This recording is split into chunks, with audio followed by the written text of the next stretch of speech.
When you get a lot of new faces in one place, it takes a while for the team to gel. I just want to be part of the team.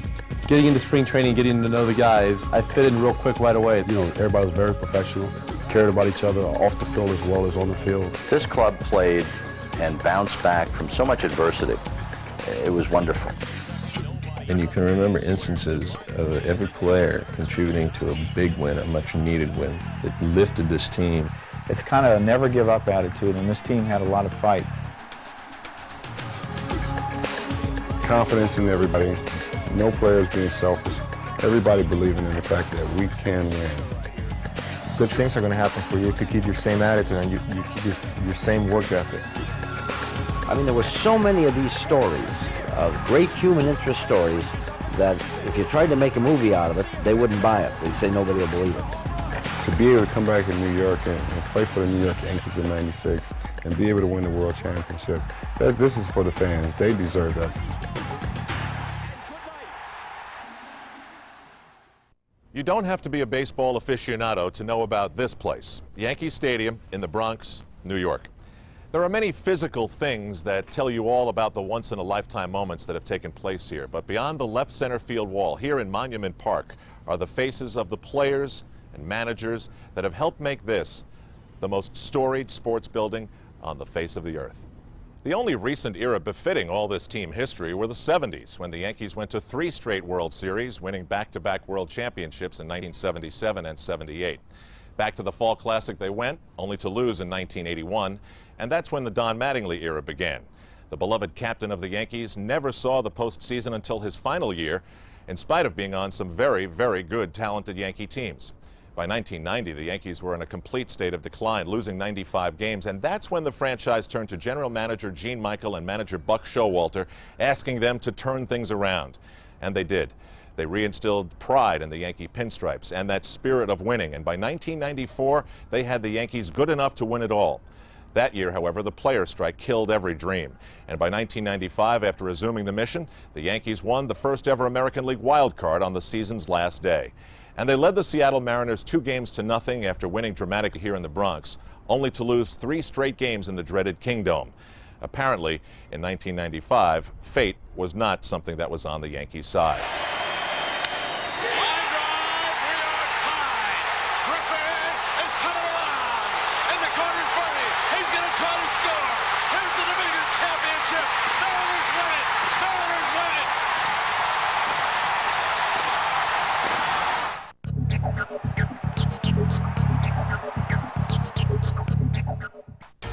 The shockwaves of the playoff loss in Seattle reverberated into the offseason. Manager Buck Showalter wouldn't be back. Captain Don Mattingly, made to realize that his starting days with the Yankees were over, chose early retirement. Mike Stanley, the power-hitting catcher, was allowed to walk as a free agent along with super sub Randy Velarde. Drawing the heat for these highly unpopular changes was owner George Steinbrenner, although his newly hired general manager, Bob Watson, claimed full responsibility for the player moves. I have a championship ring. I want a World Series ring. And that is basically the bottom line. I want to win. The new manager of the New York Yankees, Mr. Joe Torre. That's one missing piece to my puzzle in my career. I've managed for a dozen years. I've played for a few ball clubs. I've had good years. I've had bad years. I have never been in a World Series. I've been the postseason. And coming to an organization that has the burning desire to win was very important in making my decision. The youngest of 3 Torre brothers learned baseball on the Marine Park sandlots of Brooklyn. He played over 2,000 games without a pennant and managed over 2,000 more with a sub-500 record, fueling media skepticism as to how this good-natured man and his staff would handle the pressure of working for George Steinbrenner. For support, Joe called an old friend of baseball out of retirement to become his bench coach, Don Zimmer. I mean, I'm 65 years old. I would love to go to one more World Series. It would be fun. And mainly, the reason I say that is because of Joe Torre. He's something special. With the new manager came new players. Rookie Derek Jeter would get a shot at short. Free agent Mariano Duncan would back up all around the infield, much as Randy Velarde had done. Tino Martinez, traded from Seattle, would have the daunting task of trying to fill Don Mattingly's shoes at first. I knew coming into spring training that the media and everybody's going to focus on me being there, replacing Don Mattingly and whatnot, and it would probably carry over throughout the whole season. So we had a good team coming in, and I was just trying to fit in as best I can right away. In replacing catcher Mike Stanley, Joe Girardi was out to prove with his arm and his quickness that he too could fit in, even if he didn't hit home runs. Heard a lot of fans were upset about the Mike Stanley thing, and I understood, and I was a little bit nervous about that. But as the season started to progress and the pitchers started building me up, and I think I kind of won over the fans, and it's just been a great ride ever since. The biggest question, Doc Gooden. Were his drug problems history? Was there anything left? Could he still pitch? It's like starting all over again for us at playing field goals, and Billy Connors was very helpful. Spent a lot of time with him, you know, on the field, away from the field. We would talk and go over a lot of different things. And still, you have doubts. You don't know if you're able to compete at that level again, been away from the game for a year and a half.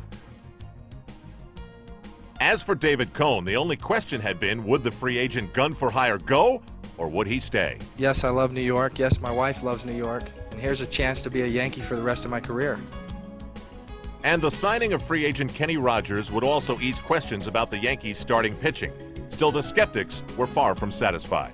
One commentator who I like, Peter Gammons, on ESPN. I like Peter, smart man. But I remember one comment he said early in the year. He said it will take the Yankees 10 years to recover from what Steinbrenner has done. 10 years? I don't think so.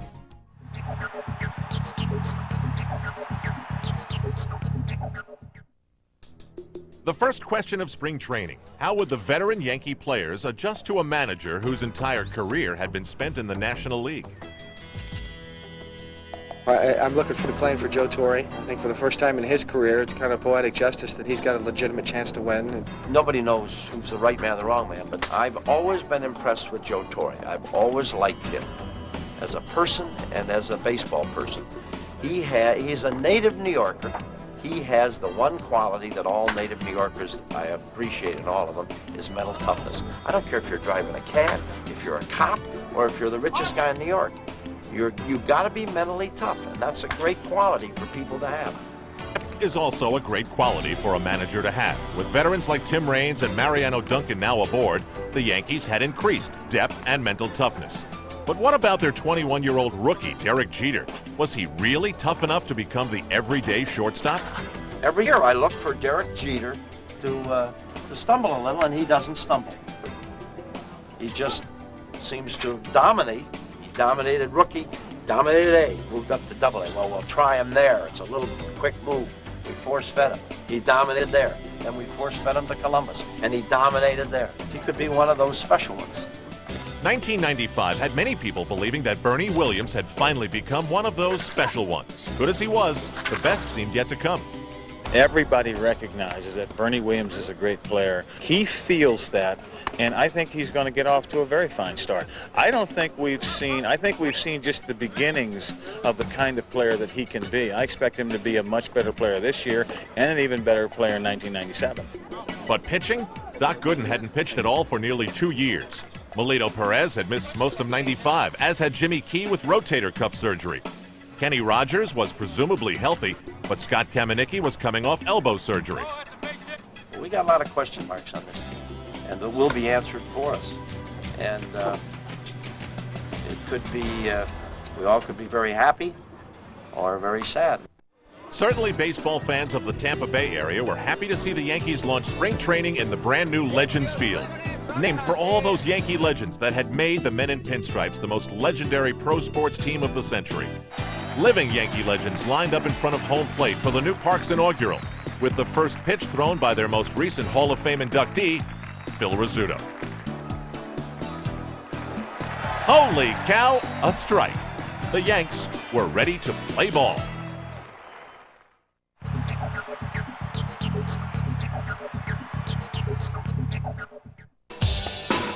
Snow may have put off the season opener in Cleveland, but the next day, rookie shortstop Derek Jeter wasted no time in getting the Yanks off on the right foot with his first big league homer. Holy cow!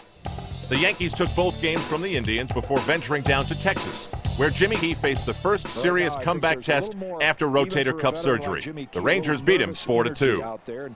He may be throwing the ball, overthrowing just a shade. Doc Gooden got the next test and a lousier score, 7-2 Texas. Questions persisted. I got off to a slow start. I didn't really have the greatest spring, but spring training I was just trying to prepare myself and get ready for the season. And I found myself the first couple of games trying to prove to people that I still have it. I still can go out and strike out 10 people a game instead of just stepping back and say, hey, let's do the things what got me here. Let's concentrate on the hitters, and all about the bottom line is winning the games. Winning games was no problem for Andy Pettitte, who won his second straight in the Yankees' snowy home opener. But for Tino Martinez, getting hits was a problem in the early weeks of April.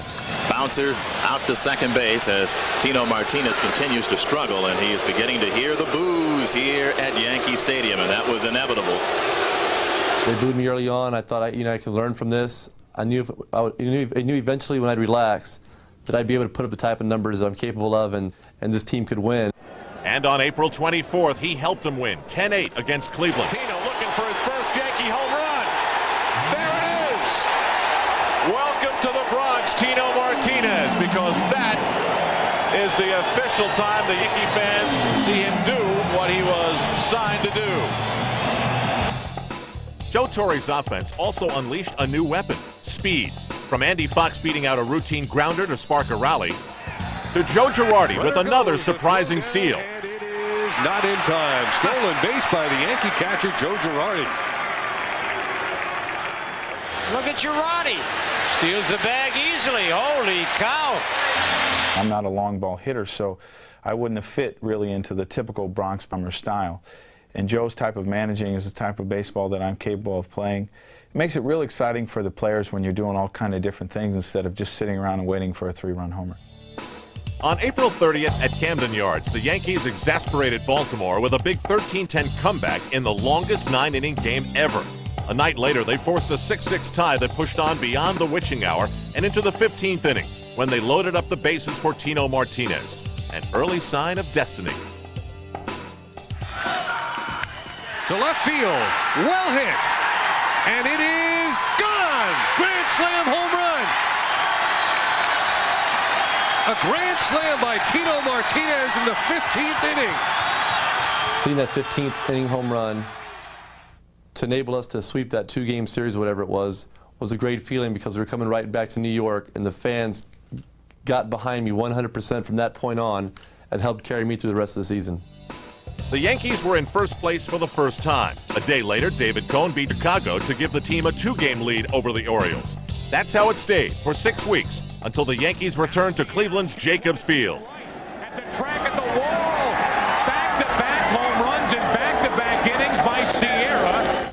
A 3-game sweep for the club with the league's best record, 5 straight for the Yankees at Jacobs Field, and a 4-game lead on June 23rd gave New York its first taste of elbow room in the divisional race with Baltimore.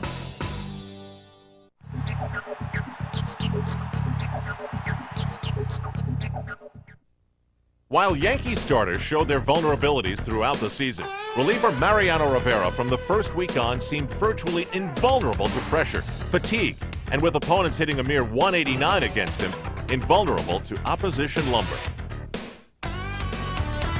When I go there, I just feel like they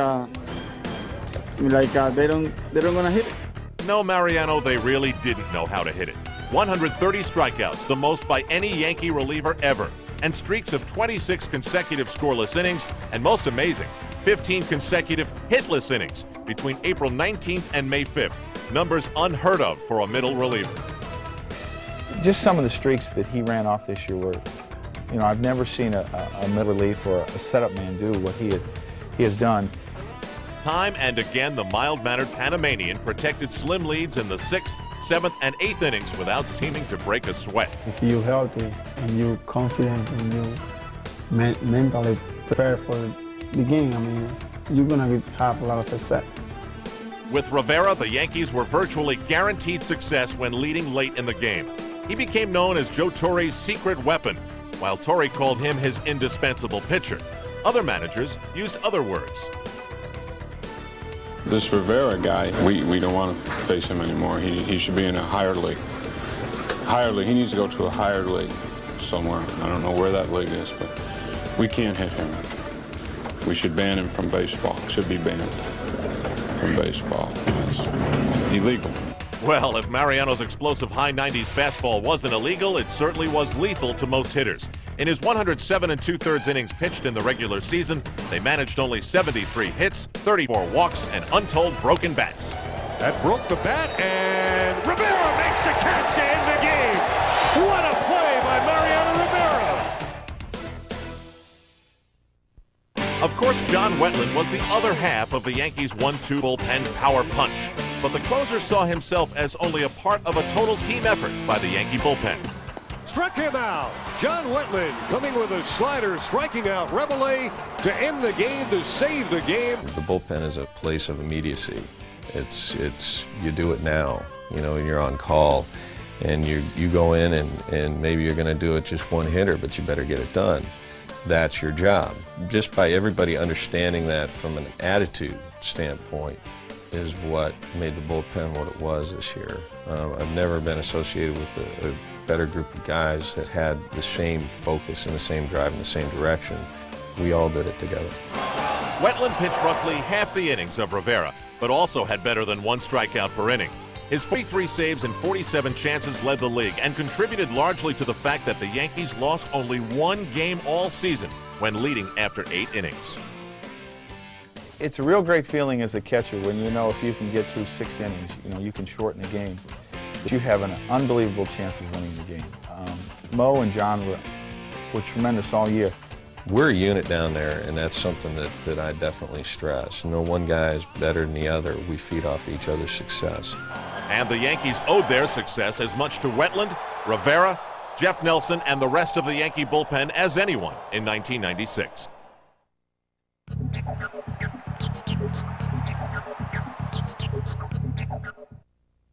Considering that ace pitcher David Cone wasn't around, it's a minor miracle that the Yankees were able to forge a lead through the midseason.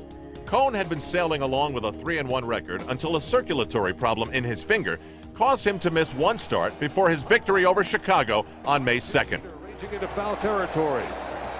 Wade Boggs makes the catch, and the New York Yankees defeat the Chicago White Sox 5-1 in a root-going performance by David Cone. Coming back after missing a start because of the hand and finger problems. But medical tests revealed more than hand and finger problems. Cone was suffering from a life-threatening aneurysm in his right shoulder and would need immediate surgery. David Cone underwent successful surgery at Columbia Presbyterian Medical Center this morning. The aneurysm was removed and replaced with a vein graft from the left leg. I wish I could explain better to you when I'm going to be back, when I'm going to pitch again. I'm not sure. In my heart, I hope to pitch again this year. That's what I'm shooting for. Just as Cone could only hope for recovery, his former Mets teammate Dwight Gooden was starting to experience it. After a wretched start, Doc found a cure with a short windup that netted 3 good starts. Before the Mariners, those cursed anti-Yankees from Seattle arrived in the Bronx on the fateful eve of May 14th. There, Doc turned magician with sleight-of-hand assists from his mates. This ball is hit hard to straightaway center. A tough play for Gerald, and he gets it! Unbelievable! He stuck his glove up, now the relay back to first. Double play! Got it again! Here's a bouncing ball caught by Gooden. He'll throw to first for the easy out. Ripped center field, Gerald on the run!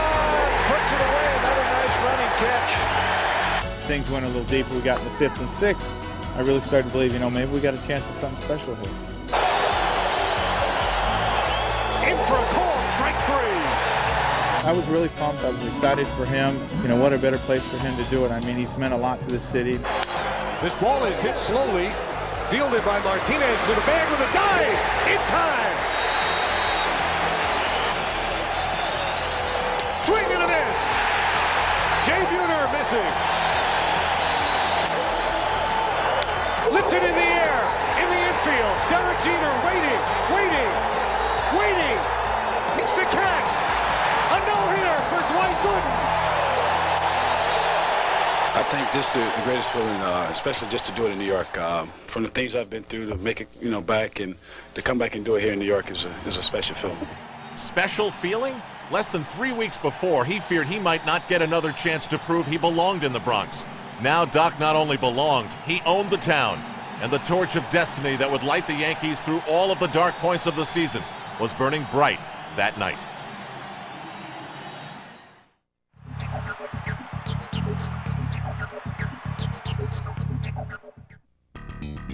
At the All-Star break, the Yankees found themselves leading Baltimore by 6 games. Still, there was real concern over a mounting power gap between the two rivals. The Orioles had nearly doubled the Yankee home run output, and the gap threatened to get even wider. New York went on a power hunt, far away, to St. Paul in the Independent Northern League, where Darryl Strawberry was taking one last shot at a big league comeback with some convincing numbers, a .435 batting average, and 18 home runs in only 29 games. Over the 400-foot side.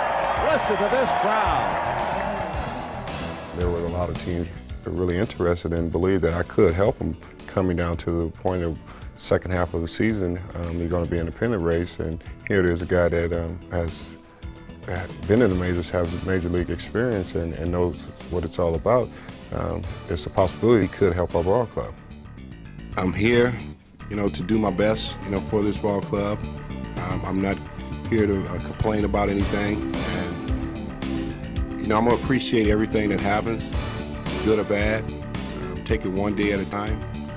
My main thing is I'm here to do what I feel I can accomplish to help this ball club win and be successful, and that's all I want to do. It was July 4th, and there was Darryl Strawberry, reunited with his buddy, Doc Gooden. I mean, that was a tremendous feeling. I couldn't believe that, because I remember being in Minnesota. Matter of fact, because at the time I got 2 out of rotation, and it was talk about bringing Darryl in because it was playing out in Minneapolis, and talk had kind of died down, and then I thought it won't happen. And then here we are right before the All-Star break, found that we were signing Darryl Strawberry. The Yankees went back to Baltimore after the break, and Strawberry wasted no time in helping them knock the O's 3 games further back in the race. He gets into this one way back in right center field, and this one is gone. A 2-run homer by Darryl Strawberry. Darryl hits another one. Oh, is this one high and deep toward Utah Street in the last row. It was a good feeling. It was just good to be able to get back and be with the guys and be accepted by the guys. Coming back the second half and into Baltimore with the ball club and getting off to a good start, and the team getting off to a good start. We had really put something together there where everybody believed in each other, and that was a real good feeling. With the O's now 10 games back, Strawberry became an object of talk and even affection in the Bronx. He'd already had one trial with the Yankees the year before. This time he was only looking to find his proper role. Amazing. I mean, this was a guy that literally had to battle his way into the lineup. And certainly it was a key part of our winning. Pitch. Right field and well hit. Damon at the wall. Goodbye. That home run on July 28th beat Kansas City in the bottom of the ninth. The lead over Baltimore was 12 games, the largest it would ever be. New York, when they see you overcome your problems, and you don't have to talk about, look at me, I'm changed. When they see how you carry yourself and how you can, your ways of living and the way you approach your business, they could tell right off the bat because they have that type of knowledge and they respect that. On August 6th, Strawberry showed the fans shades of Reggie Jackson with 3 straight dingers and 5 in 2 ball games. Holy cow! A part of me was out there with Darryl. Every at bat Darryl took, I felt I was a part of that because I could relate to the things he had been through.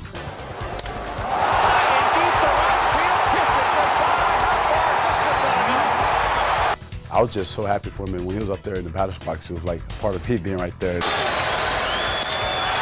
hit into right field, going back, and Mouton looked up and gone. Strawberry has 3 home runs in a row. I don't know if I was as happy as him, but I was pretty close. Welcome back to New York.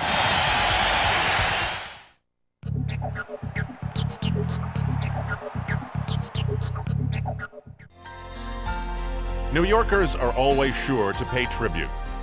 And they did on Mickey Mantle Day, when Mickey's close friend and teammate Whitey Ford unveiled the monument that would join Ruth, Gehrig, and Miller Huggins at the stadium.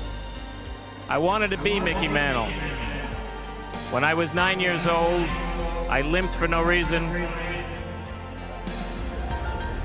When I was bar mitzvahed, I spoke with an Oklahoman drawl. Today I am a man. Mel Allen will always be the voice of the Yankees. He patented many phrases like, "How about that?" to "going, going, gone." After his passing, the Yankees wore black armbands for the rest of the year.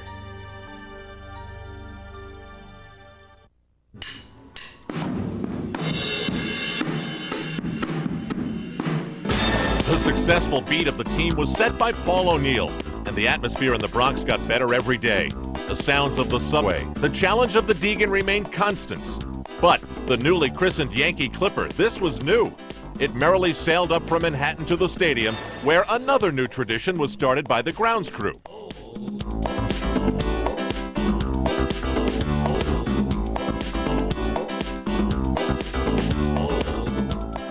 And Mariano Duncan had created a team slogan. We play today, and we win today. That's it. That's it? That's right.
The '96 season saw many great chapters unfold, like the blossoming of Bernie Williams, who hit for power, ran the bases with speed and verve, and played center field like a classic virtuoso.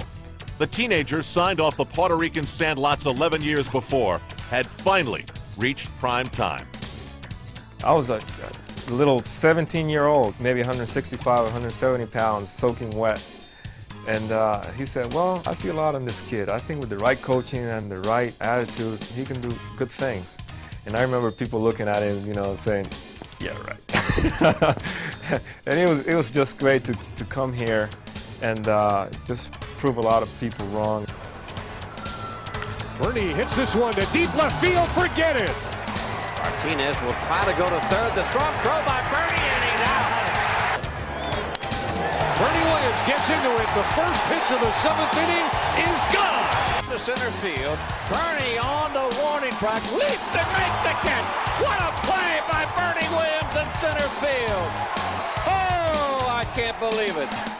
He's probably the perfect Yankee. I mean, he goes out, plays hard every day, he runs out every ball. You know, he's diving and sliding and doing everything. I mean, he's probably a perfect person you want to mold yourself after. The perfect Yankee in Bernie's eyes had long been Don Mattingly, who saw the talented, shy, and somewhat tentative youngster and reached out. He was in the back of the bus, and he said, Bernie, come here. I want to talk to you. You know, this is a couple of things that I need to talk to you about. And he just started talking to me about the things that I had to do to become a better baseball player. He said, you're good, but you need to do this, you need to do that. And I was just listening to him, and in the back of my mind, I was saying, that's Don Mattingly. He's talking to me.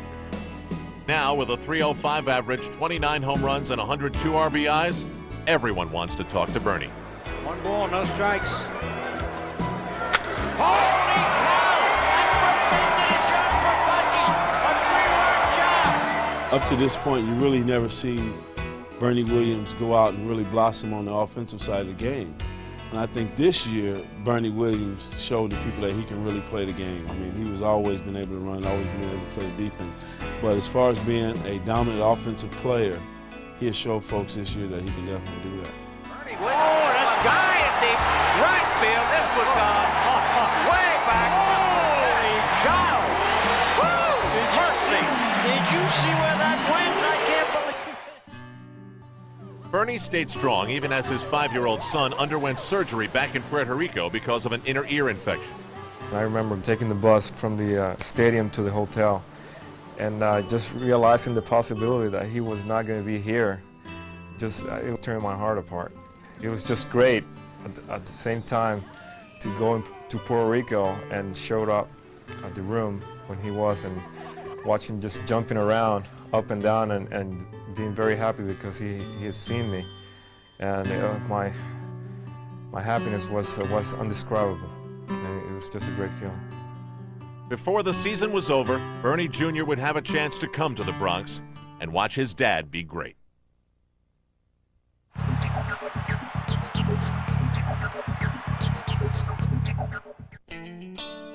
Not much seemed to bother Andy Pettitte in 1996. Not the snow that fell on the Yankee opener. Despite his Texas upbringing, he won that one.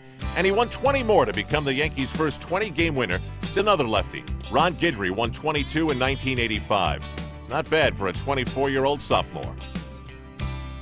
Try to keep it all in perspective, of course, because I know that just as easy as you can win 10 games very fast, I could lose 10. And just trying to go out there and just trying to keep the game close to give me a chance to win and to give the team a chance to win. And the team's been scoring a lot of runs for me, and they've been playing great defense, and the bullpen's been doing a great job, and you're going to get a lot of wins like that. Out for Seattle. And a bouncing ball to Jeter, and this should do it. A complete game victory for Andy Pettitte. He goes the distance, and he stops the Yankee losing streak. I think, this game is all confidence, and it's all mental, and I think you've got to get to the point where you feel comfortable going out there and you feel like you belong. And I do feel like now that I belong in the major leagues, and I feel like I can pitch up here. Most importantly, Pettitte was a stopper, going 13-3 after a Yankee loss.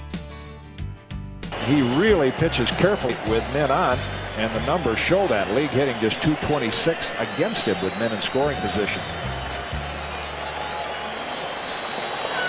Got him. One of his best pitches of the inning. That's been one of my strengths, even in the minor leagues, is my ability with runners in scoring position to make a big pitch when I need to. And I feel like I really haven't had great stuff this year, but when I've needed a big pick. Maritz moves inside, the pickoff move, and Thomas is picked off. The throw to second is in time. A big pitch. Or a big play. Right back to Pettitte again. This time, Jeter, the return is in time, and the Yankees turn the double play. I've been able to come up with it this year. All year long, Pettitte was able to come up with it, demonstrating poise and mental toughness well beyond his years, all while still learning on the job. I still feel like I got a lot to learn and a lot to learn about this league. And as long as we've got veteran guys on this team like Jimmy and David Cohn and Gooden and Kenny Rogers, I'll look to them guys as long as they're around. And for me, they'll be the backbone of the staff. And I'll consider myself just going out there and just feeling lucky to get the ball every fifth day and just try to do my job. They're on their feet at Yankee Stadium with a ball, 2-strike count and 2 outs in the ninth. Striking out to end the game. Andy Pettitte with a strikeout. The Yankees expected a lot from their veterans in 1996, but as destiny would have it, they got the most from one of their kids, Andy Pettitte.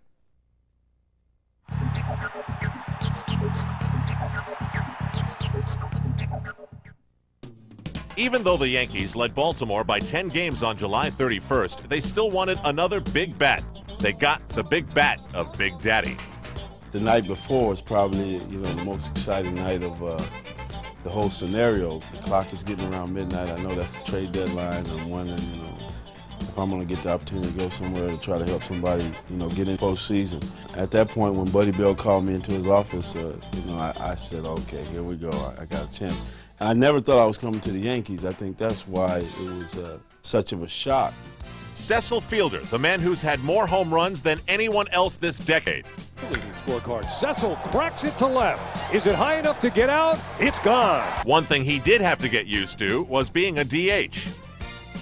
Took me that time to just say, okay, I'm a Yankee, you know, instead of, okay, I'm a Detroit Tiger. Okay, now I'm a Yankee. Now I got to just try to get myself the key down and just go out there and play the game.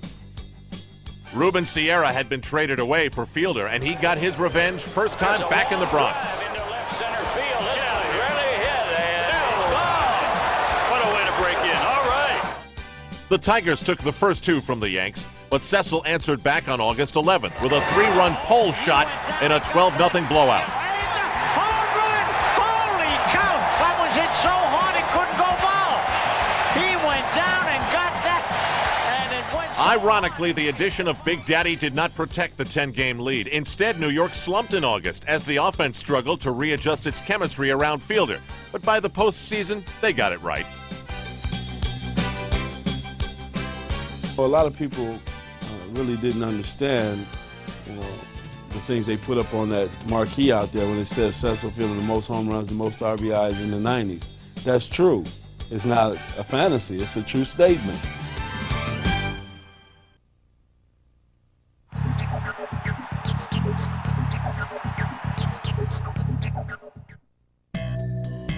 The Seattle Kingdome was the Yankees' first stop on a 10-game road trip beginning August 26th.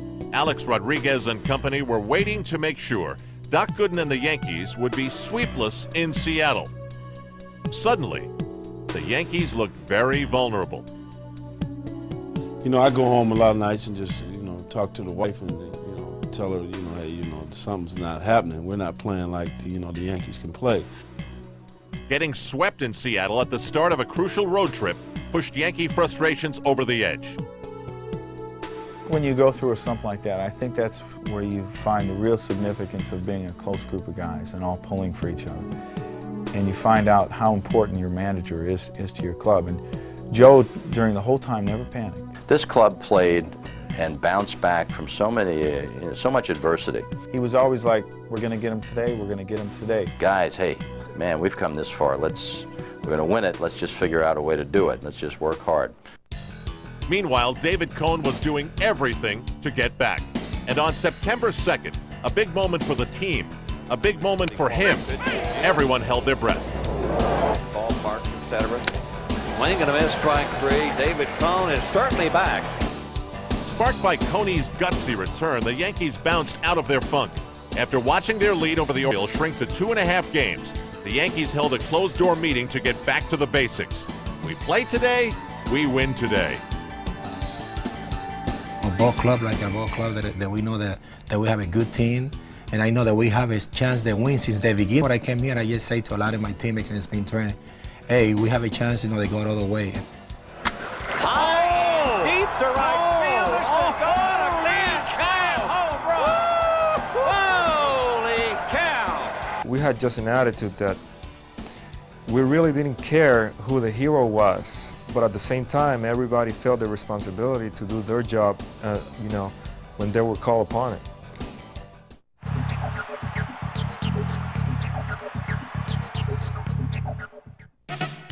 Of all the homespun heroes, none was any younger or more surprising than the 21-year-old rookie shortstop, Derek Jeter. He began the year batting ninth to ease the pressure on a kid considered not necessarily ready to hit big league pitching. For me, I set my goals high. If you go into a season saying I want to hit 250, once you get there, you never get any better. So I set them as high as I can. And, you know, I thought, why should I change that approach? I mean, I used it in the minor leagues and they've been successful, so I use the same approach coming into this season. I was so locked in on his defense that I really never gave myself the luxury, I guess, of looking at any other part of his game. But when the season started, he hits a home run opening day. Oh, you got a run on that one. That's gone. Holy cow. His first big league home run. Then he goes out in the left center field, makes that play. Off the end of the bat into shallow center field. Derek Jeter back. What a play. I said, wow, this is a rookie shortstop playing his first game in 1996 against the American League champions, and he just like he was falling off a log. It was no problem for him. There's a line shot into left field. Here comes Darryl. Charlie Hayes coming around third. He's going to score, and Jeter's got a two-run double. I I never knew what to expect. I listened to him tell me if he got 250, if he hit 250, it would be exceptional. And if he played the position properly, it would be exceptional. Well, it was beyond exceptional. Look at this! Oh, turn again! Holy cow, what a play by Jeter! Unbelievable. He got a couple of clutch hits here and there, made some great plays, developed all kinds of confidence right away, and just matured throughout the year and just kept his confidence and poise like if he's been in the league for 10 years. The Yankees' 6th opening day shortstop in the last 6 years was smooth, steady, and a quick study. For me, it was the first time around the league, and you're seeing pitchers for the first time, and you're going to stadiums for the first time, so everything seems new.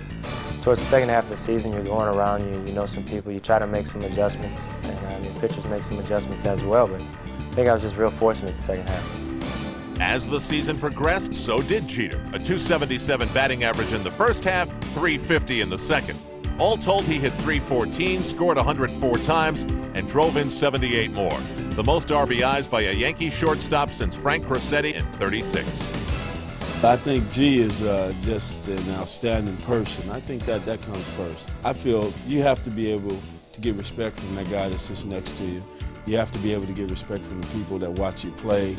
And I think that's most important. I understand that, you know, we have to go out there on the field to perform, but Jeter's been able to do that, you know, incredibly. He's done an incredible job for this organization. You know, to find a kid that is a first-year player and to be able to go out there and do the things he does, it's just incredible. I like him. He's my friend. And, you know, I just, you know, got a lot of respect for Derek Jeter. I feel so happy for him.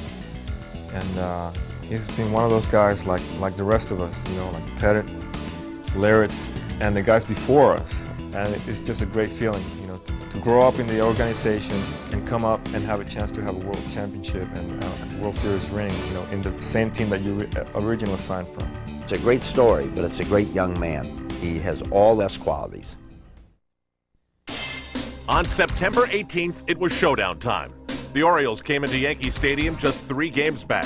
As Scott Erickson and the O's took a 2-1 lead into the 9th, the crowd of over 50,000 watched and wondered. Had the Bombers run out of heroes? Rookie Ruben Rivera had the answer.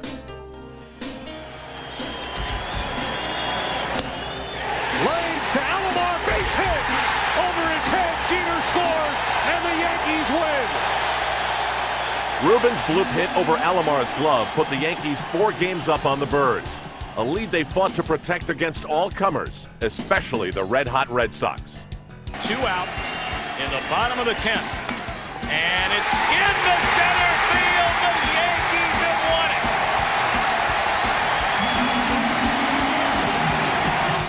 it. They just kept coming and doing what they had to, scraping and clawing. I mean, literally, inning by inning, batter by batter, pitch by pitch. Finally, after 15 years and a 19-run outburst against the Brewers on September 25th, Jeff Nelson stood on the mound in the 9th inning. In the air to center field, Bernie Williams camped out under it, makes the catch, and the New York Yankees are the 1996 American League Eastern Division champions.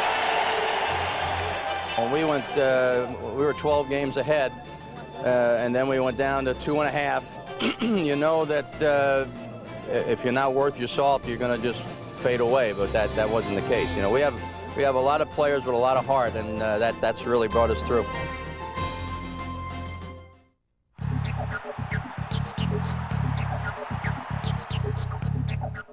It was October. The Yankees were back in the postseason, but their division series opponents featured a one-man wrecking crew on a mission to demolish the Bronx Bombers. Rodriguez at second, Greer at first, and a long drive to left, into the corner and into the seats.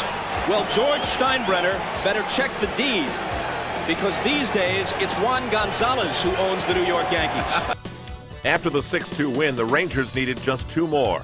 2 more homers by Gonzalez put Texas up 4-1 in Game 2, but the Yankees scratched back to tie it into extra innings. Runners at first and second, nobody out. Hayes squares to bunt, lays it down third base side. He gets the job done in the ball down the line. Jeter scores, Yankees win. The '96 Yankees had lost 5 of 6 in Arlington, In Game 3, they trailed again in the 9th inning. But in October, the script had changed. Swung on and line to left center field. It is a base hit. Rounding third is Rinks. He'll score. Tino goes to third. It's a 2-out base hit to left center by Mariano Duncan. And the Yankees have taken a 3-2 lead. Game 4 found New York in a deeper hole, 4-0. No problem, said Bernie, and the Yankees said adios to Texas. Oh, there it goes to left field. Back. Gone! Second home run of the game for Bernie Williams. Going down there, it was just a different series. Coming from behind, in several games, and keep putting the pressure on them. I think it really surprised them. The fact that we had this attitude that never give up and keep going hard, especially in tough situations, having the game on the line, people just came through. It'll be a 1-2. Wetland deals. He struck him out swinging. Yankees win. Yankees win. After upsetting Cleveland, the Orioles were next. A Bronx cheer welcomed Robbie Alomar. That launched a playoff classic. A called strike 3.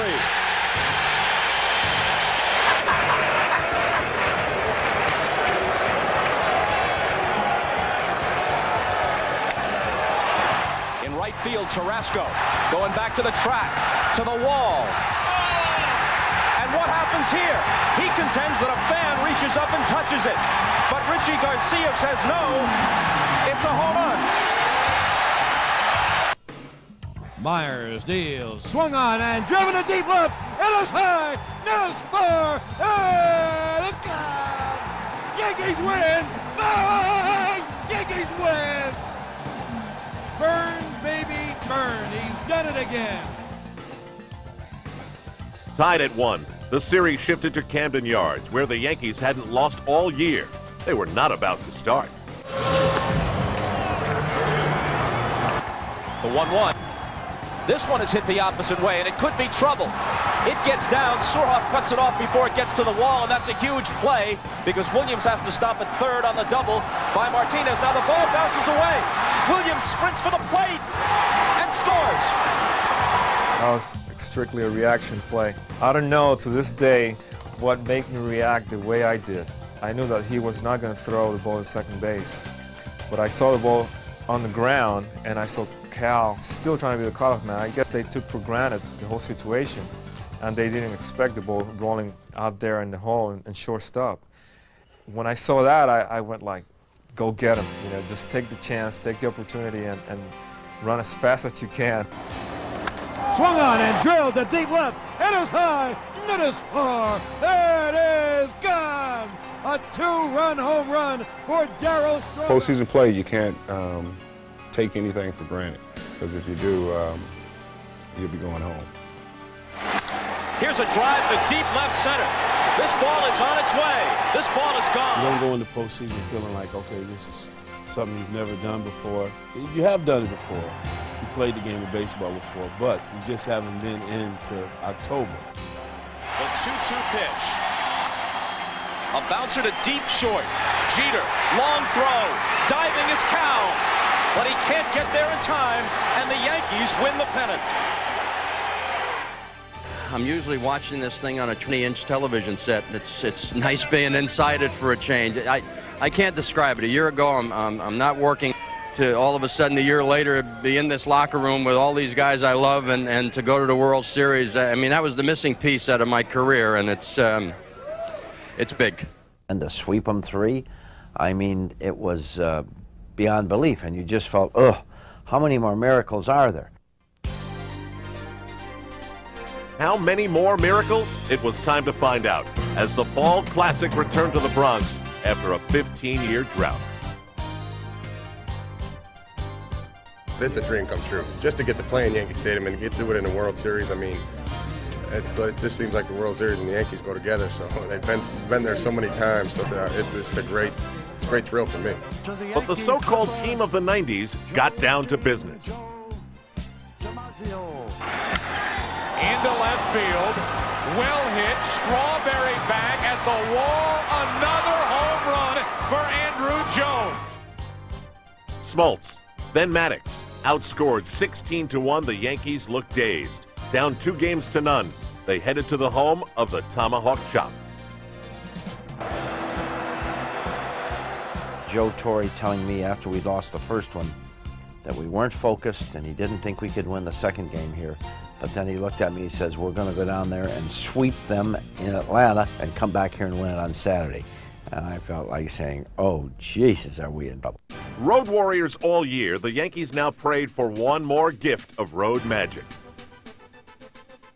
Scoring that first run in the first inning over there down in Atlanta, it really made me think, hey, man, maybe they're not as unbeatable as they might seem.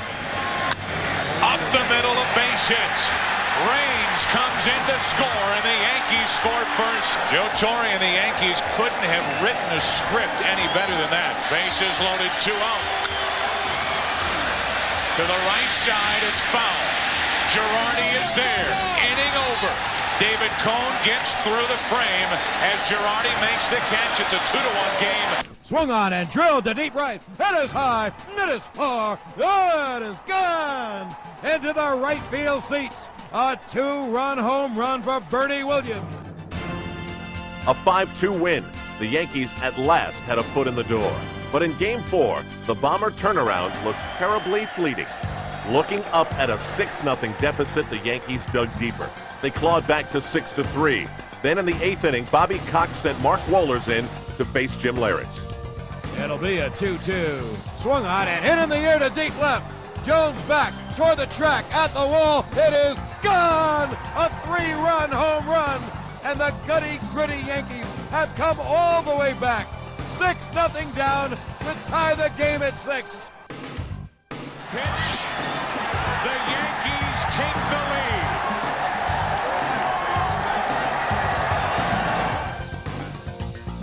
By comparison, Game 5 was simple. A nerve-wracking pitcher's duel between Smoltz and Pettit. I told the guys in Atlanta, I said, hey, listen, just give me somebody out there today. I feel good. I want to get them. Just do it. He's still searching for it. Fielder down the left field line. It's fair. Up against the wall. In to score is Hayes. Down to second is Fielder. He's in the double. And the Yankees take a 1-0 fourth inning lead. I don't think Pettit's looked up yet. 0-2 from Wetland. Into right field. O'Neill is there. Ball game. Yankees win 1-0 as Wetland saves it for Andy Pettit. An unthinkable 3-game sweep in Atlanta, and the Yankees were going home. Game 6, Yankee Stadium in near delirium, and Greg Maddux facing a tide even he could not stop.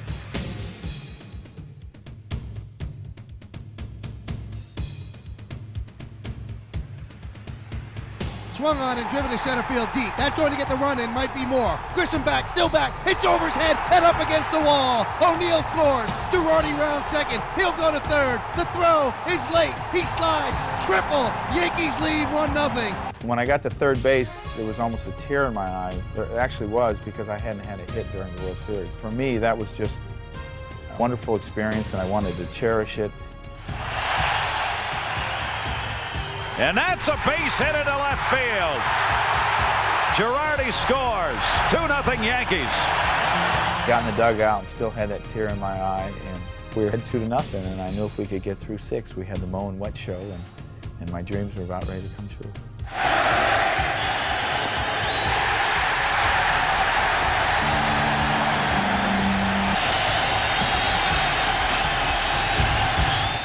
I found myself doing things out of the norm, seeing the guys in my dugout. I never looked at the guys in my dugout. I noticed them. I heard the roar of the crowd a little bit more. I noticed looks on my teammates' faces. I even saw the Atlanta bench. I never ever look around, but there was something in me that was saying, grab this moment, try and take in some things. Hayes waits. The Yankees are champions of baseball. It was done. Each one on the pile had contributed in some way, but to a kid from Brooklyn among them, one contribution remained to be acknowledged. I can't tell you the fans what they meant to what we were doing. We turned the city of New York into a small town, and I've been to some small towns. With the problems I've had personally this year, my one brother Rocco passing away, and Frank, you know, with the heart transplant, and the fact that I'd gone 110 years without getting into a World Series, I think everybody, this World Series became human. You know, I think so much is made of how much money people make and numbers that you put up, that this World Series, it was nice, it was human, and I feel the warmth, and I think a lot of it is the fact that I was born and raised in New York. I'm the first New Yorker that ever, you know, won a world championship with the Yankees, which all these things mean a lot to me now. While we were going through this thing, I was hoping I'd get to the World Series, but it's unbelievable with the number of people that we had and what they meant to our success this year, and for us to be able to win a world championship in the city of New York for the fans of New York, I don't think we could ever top that. It is the beauty of Yankee Stadium that as it happened for Allie Reynolds and for Don Larson and for Whitey Ford, it happened for John Wetland, who said he was never more emotionally confused than at that moment. So totally jubilant, yet so much in pain to be at the bottom of that pile. Was this the most dramatic of the 23 Yankee World Championships? Impossible to tell, but we do know this. No Yankee team was so close to apparently losing, only to win, than this one, which is why most of us believe 1996 was the year of Pinstripe destiny. When Game 6 was over, it was a huge celebration for 57,000 fans and 25 pretty tired players.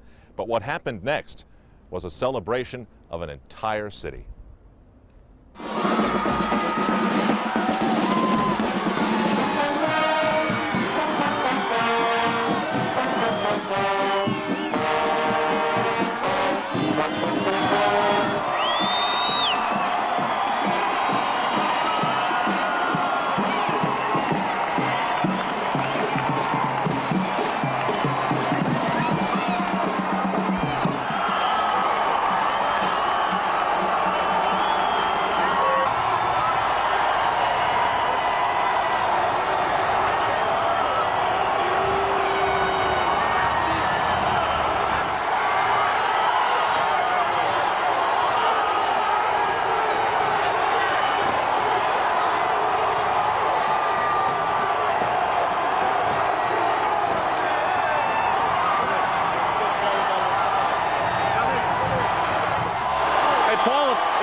Like this in Cincinnati, did it? We ain't got this many people in Cincinnati. It's unbelievable. This just shows what this city, what baseball means to this city. And can you believe how many people you guys have made happy? I really can't. This is an unbelievable feeling. What's the one image that sticks in your mind so far? That dude just had a python snake. It was about 10 feet long. It was alive too. I know it was alive. New York is different. Enjoy. You're telling me. Darryl, they love you, man. Well, I just think it's great. It's great to, you know, be back in New York and win another championship. And I just think everybody in the city really appreciate what the Yankees accomplished this year. This has got to be a lot bigger than then, right? Yeah, it's a lot bigger now. This is a big thrill because the Yankees hadn't won in a long time. There's a lot of Yankee fans out there. What do you think of this? It's just amazing. It's amazing. I got no words to describe this. I mean, this is one of the greatest experiences of my life. Undoubtedly. I mean,